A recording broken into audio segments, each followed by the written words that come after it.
This is Straight Talk with Atlanta native Greg Fann, the preacher man, and his sidekick Shanan Jones. Frank discussions of issues affecting the ATL, Fulton County, the state of Georgia, the nation, and around the world. And now, here they are, live and in living color, the team of Jones and Fann, the preacher man.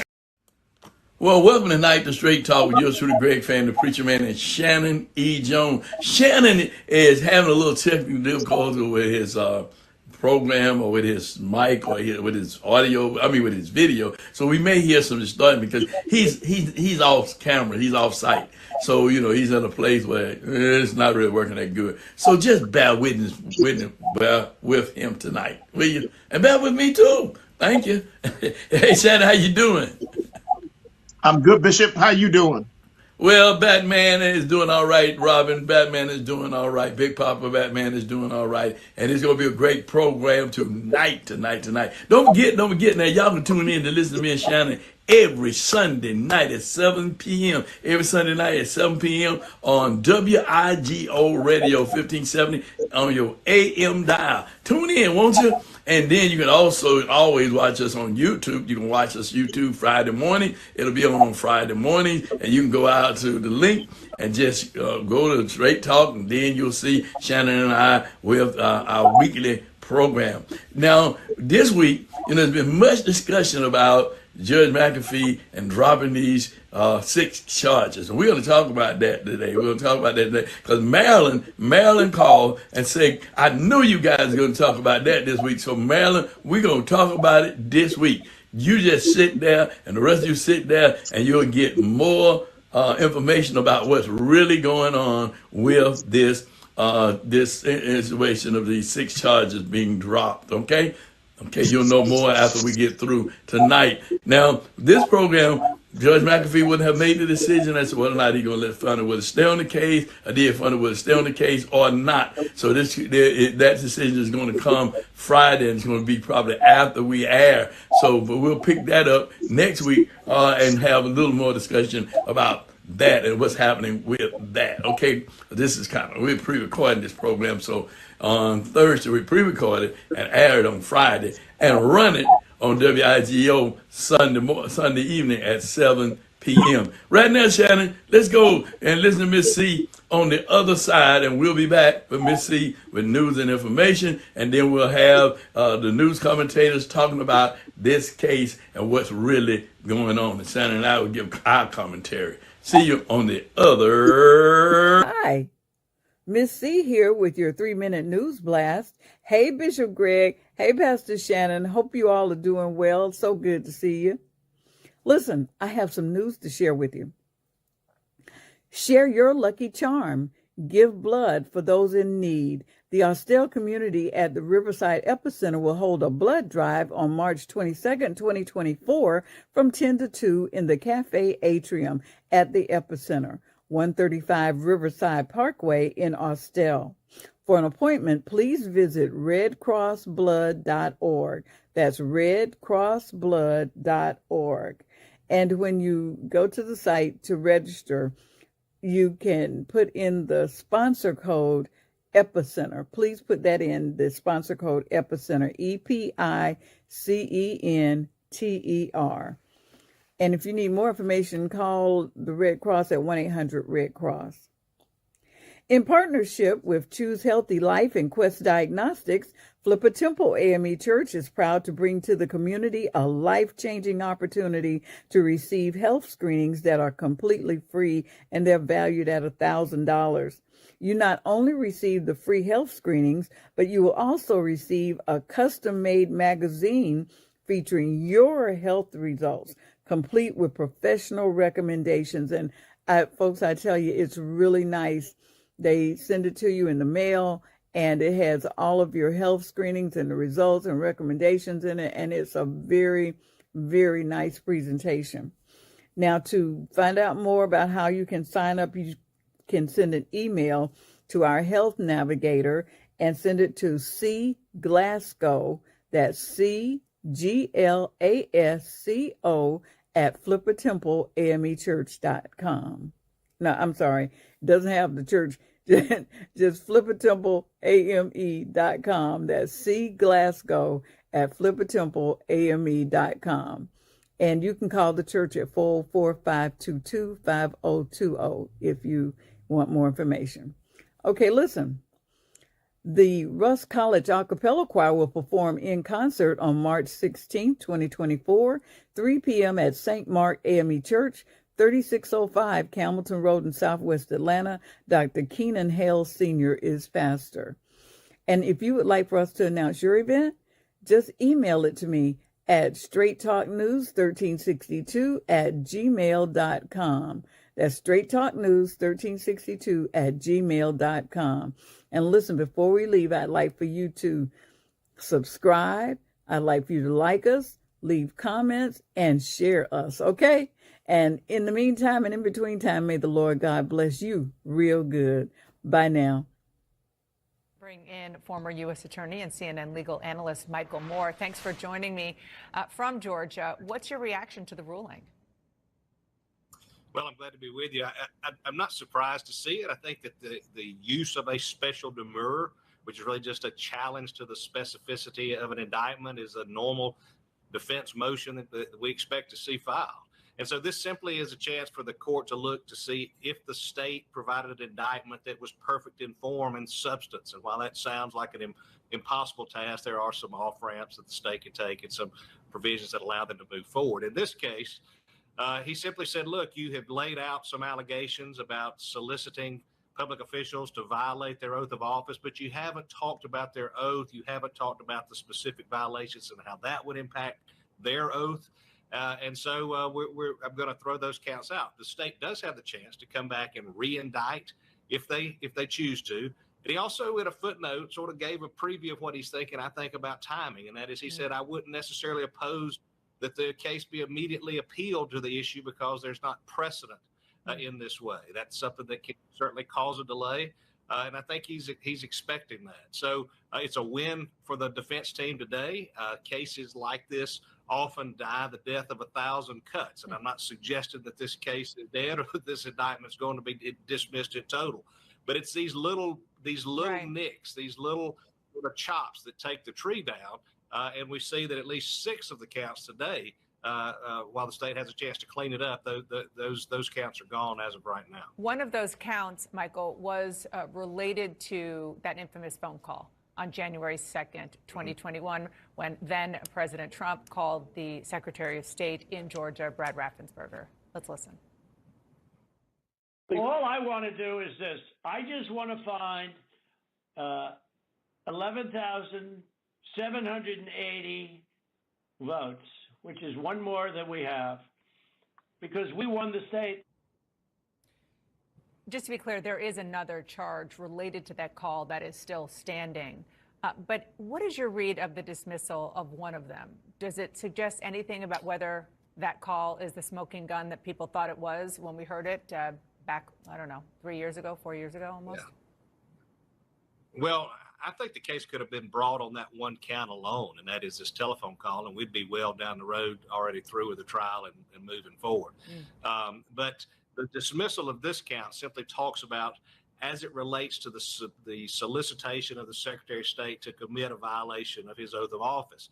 Well, I think what the court is looking for is the state to say the Secretary of State's oath is X. It's spelled out in the Constitution. It's spelled out in the statute. One of those provisions is that you have to support and defend the Constitution, both of the United States and the state of Georgia. And clearly, the right of people to vote and to have those votes counted is something that would be under the oath and considered under the oath of the Secretary of State. So I feel like they can clean it up if they choose to. But again, this demur, and I don't want people to think this is the end of the case. It certainly is not.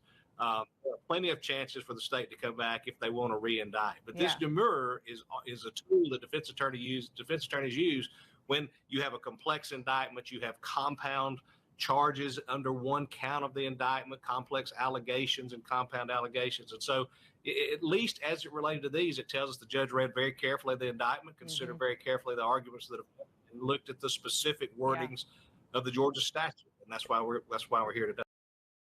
I'm Well, ready. Shannon, I tell you, Shannon. I mean, he's ready. He's ready to jump in. You already said, "I'm ready." He's ready to jump in and talk about what's going on with this case, with these decisions to drop these six charges. First of all, we need to understand that Trump only had three charges dropped against him, so that's 10 charges. He still got to stand to address whether or not he's guilty or not guilty. And Right, Meadows right. only got one charge now against him. So you had Meadows, you had Rudy Giuliani, you had Eastman, you had Ray Smith, Attorney Smith, and Robert Cheeley. Those are the ones that those charges were dropped. But it wasn't, Trump didn't get all six of them. Now he only had three of the six. Okay, it was a combination of six charges dropped against those individuals whose name we just called, right? Okay, so I want to just say that because some people are like, oh man, well, boy, I can't believe they just dropping six charges against Trump. No, no, no, no. All right, Shannon. Yeah, yeah. Shannon, okay.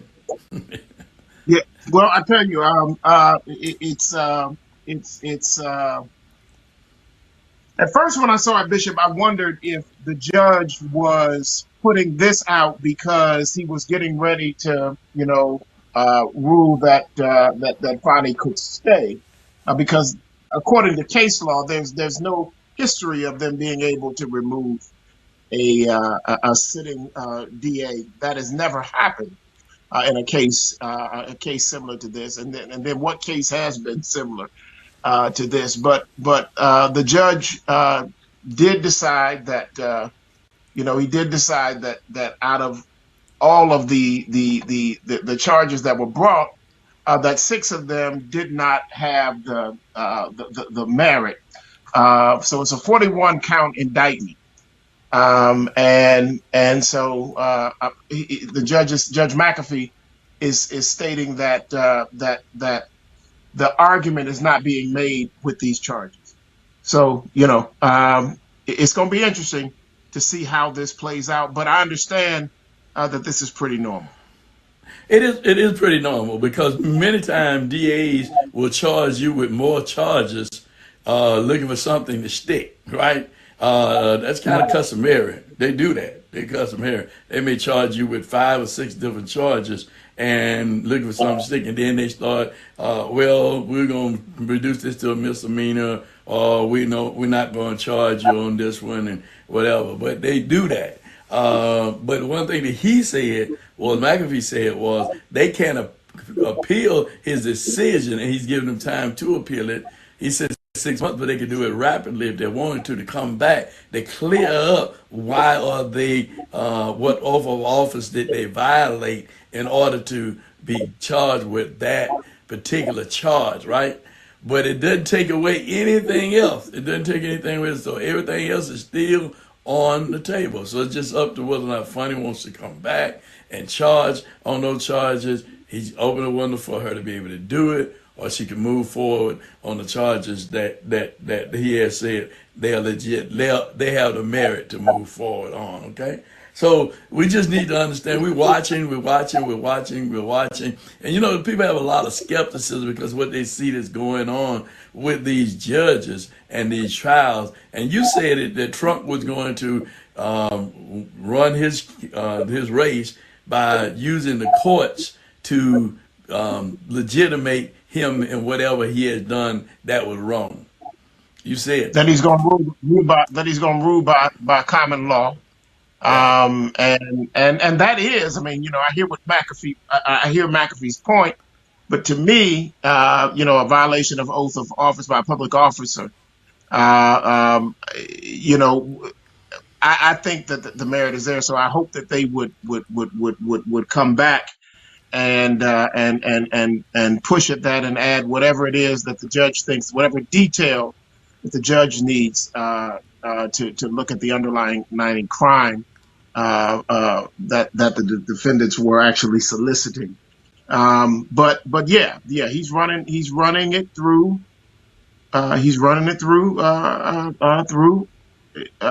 common law. That's what he wants to do. He wants to move through the courts, and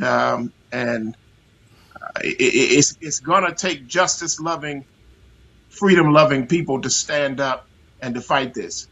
So three of them are taken away from Trump, but he still has 88 charges that he's still facing, as he is now the Republican nominee. Well, one of the things we say as we looking at this, I heard Governor Kemp say the other night on the news, and many of you may have heard it. And Kemp was totally against Trump and what Trump did in Georgia, trying to get Mhm. him and Rathenberg, to overthrow the election. And they asked him, "Well, will you support Kemp? Governor Kemp, will you support President Trump, or former President Trump, for the Republican nominee?" And he said, "I've said all along, whoever is the Republican nominee, I will support." But I mean, either, that's a W. So if you know a person did something, and you know that what they're trying to do in terms of create a dictatorship, and you guys have had, disagreements, and you know that you're trying to be on the side of right, now you're going to say, "Well, I'm going to support him." But I thank God that there are so many Republicans that have said that they're not going to vote for Donald Trump. So many of them across the country that said that they don't agree with what he has done and what he is doing. They don't agree. But we have to go back, Shannon, to the Project 2025. Project 25 is to change the government that we know, and they already have a plan as to how they're going to change the government we know and create a dictatorship.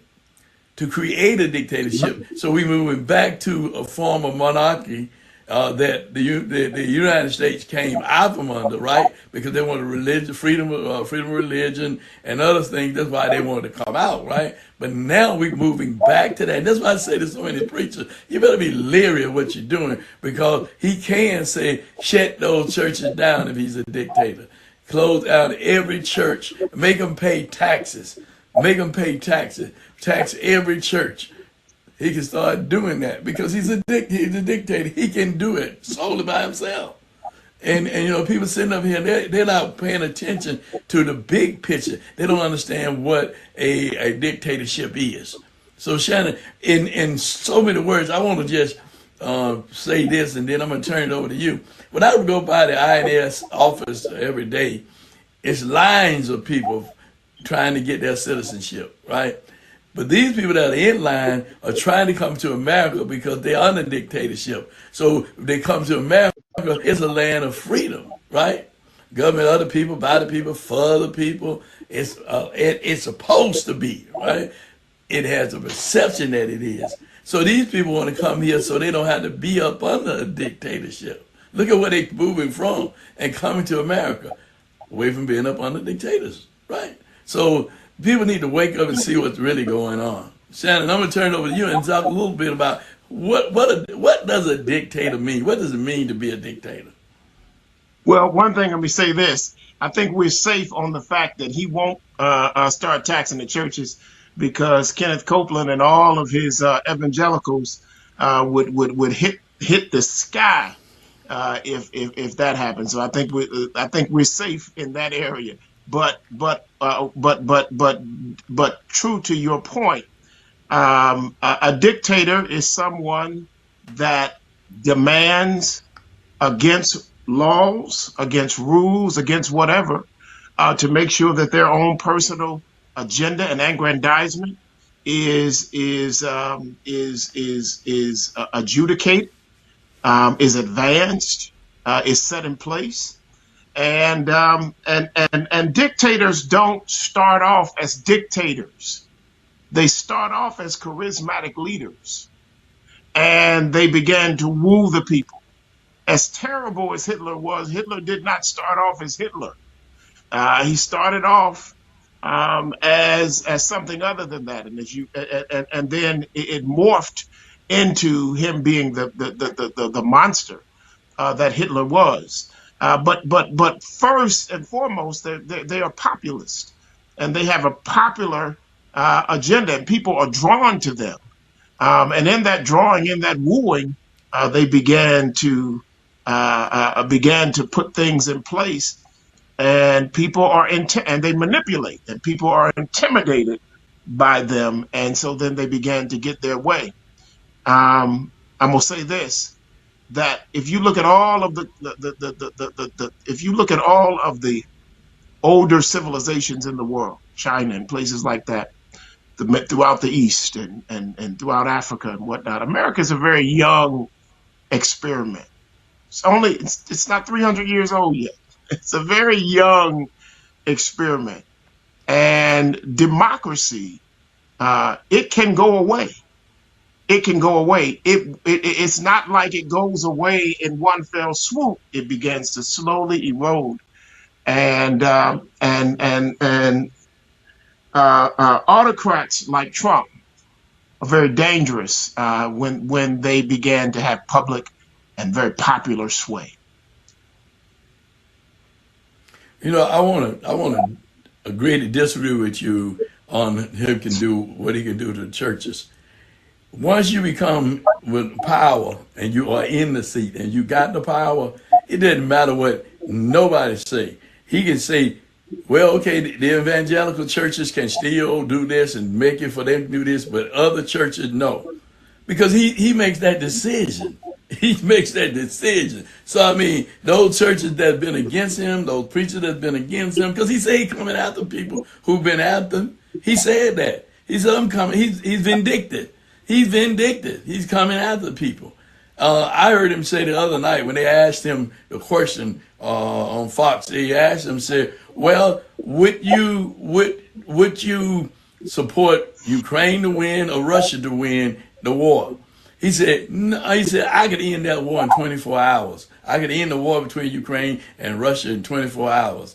And the commentator said again, but who would you want to win, Russia or Ukraine? He said, well, I could just end the war. That's what I could do. Well, we know that he said that anybody's not paying in NATO, and he's already said he's not going to do anything for Ukraine anyway. So if he's president, you know what he's going to do because he already said. I'll just say, hey, just go ahead and do what you want to do with him, right? Because he's a dictator. He's a dictator. He just said, go on and do what you want to do to him. Come on, man. We got to look at the big picture in terms of what power that person will have, like Putin, like the president of China, like the one of Korea. I mean, these people are dictators. They run those countries. And what they say, go. What they say, go. And people count on to what they say. And that's why many Republicans are saying who believe in this country, believe in the principles of a democracy. They may not have the views of Democrats, they may not have the views of independents, but they do want to save this country in terms of democracy. And many of them across the spectrum are saying we will not support Trump for re-election. So we're hoping that holds fast and that people won't. We're hoping that they won't. But we have to understand what it is. I hear your point. But Ken Copeland, I brought him up for a reason. And he was telling people just get in line because he's going to allow Trump is going to allow church and state to be strengthened.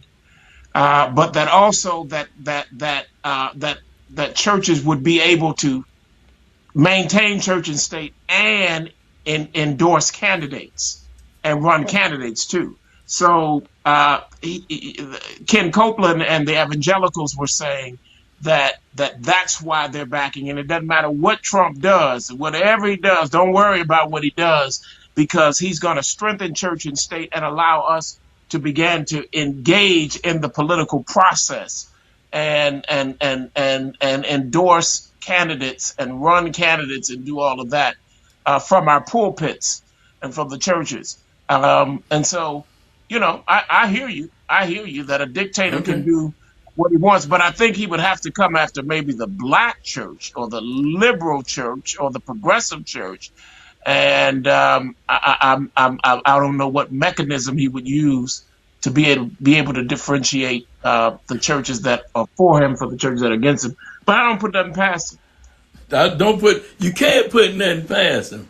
Really? No, we can't go to sleep on this guy. We can't go to sleep on him because he's been constant in what he's doing, but people not listening to what he's doing, and then they're not watching what he's doing. See, and many people are listening to what he's doing, but they ain't watching what he's doing. When people say, well, he gave us this money, he helped us, he gave us this money, and so he's been good to us. Well, they used to give black folk watermelon and sugar and fatback bacon and stuff like that when they wanted to run for office, right? But then they want to still keep them enslaved and not let them vote, right? I mean, but they gave them, they come to their churches and woo them and get them to vote for them and all of that. And then next thing you know, we got Reconstruction, blacks in office, then they turn around and take blacks out of office. Now, we'll if you really want to know it, Solomon say nothing new up under the sun.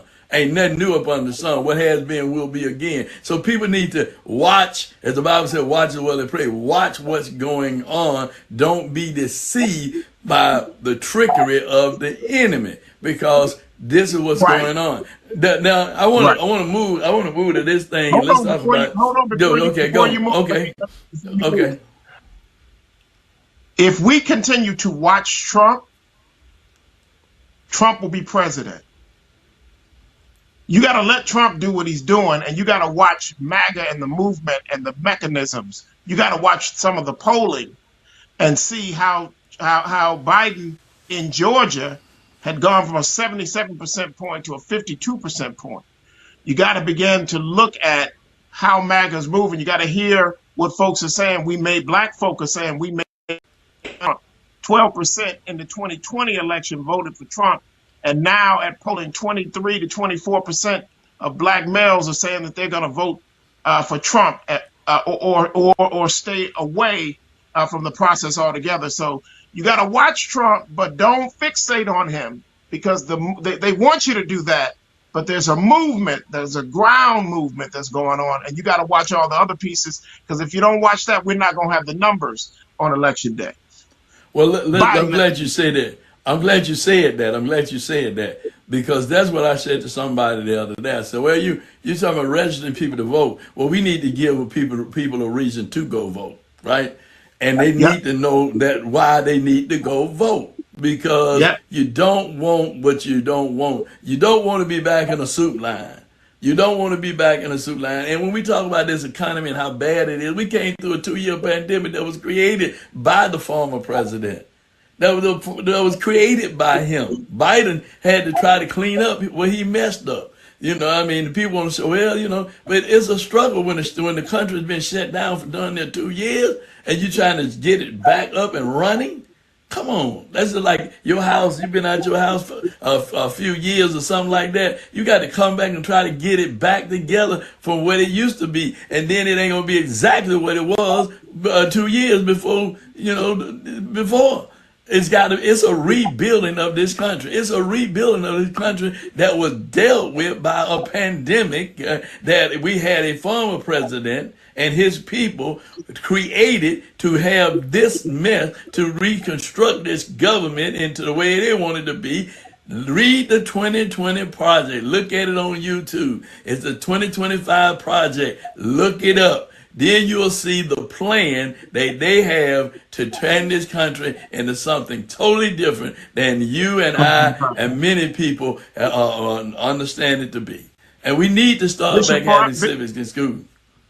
Bishop, for our credibility, I just want you to explain why you say that Trump created the pandemic, because it was a global pandemic. So I don't want our viewers and our listeners to turn us off on that point. I want you to crystallize. Let me just say this, because our time has really been about spent now. But I will say this: it was during his administration when the pandemic hit.